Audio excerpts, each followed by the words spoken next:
So it was something for which certain government agencies were waiting and perhaps even secretly praying. After 9/11, we saw governments bringing out laws with all the things that civil servants had been waiting for years and had never been able to sell. Things like ID cards, things like police access to all medical records. It's altogether unclear how identity cards would help the policeman do his job.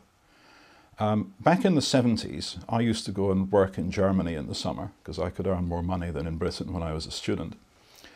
And they had a terrorist scare on at the time. And because I had long hair, I got stopped several times a day. The policeman would come up to me and say, "Ausweis bitte!" So I'd produce my passport, he'd whip out his walkie-talkie, he'd verify that it wasn't on the list of stolen passports, and I'd be on my way. And it struck me that this was an extraordinarily stupid way of doing policing. The fact that you had this mechanical procedure to follow meant that the policeman didn't have to use his head.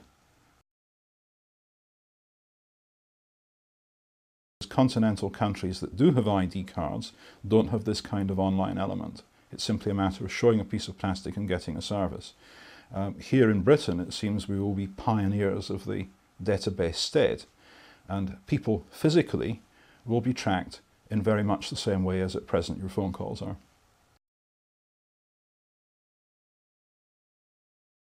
Why it is that Mr. Blair wants to know all about my medical records, but he seems to have been very unwilling to let the voters know about his own pacemaker defibrillator operation before the last general election, and why he closed down some indie media news servers after they ran a story which referred to medical treatment of one of his own children.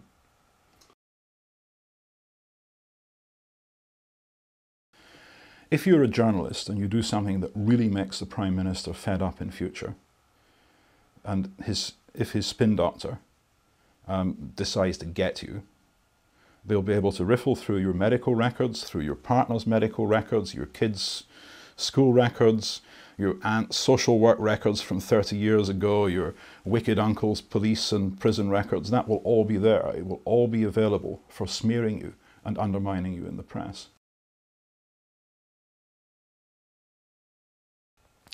So if you are the Secretary of State for Health, a natural thing to do is to say, we're going to spend £5 billion in computerising this mess and everything will be all right in 5 years' time.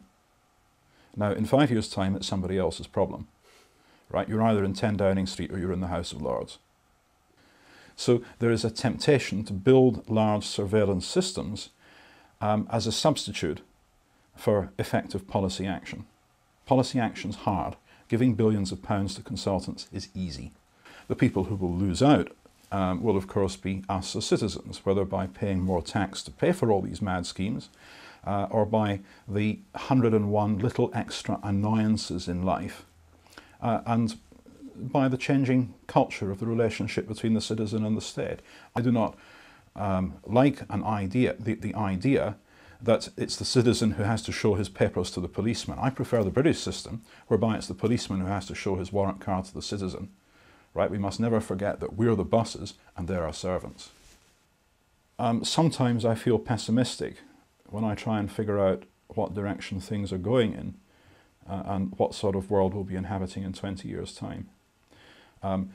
It becomes easier and easier to collect data, it becomes cheaper to communicate it, it becomes easier to store it, there are temptations to use it.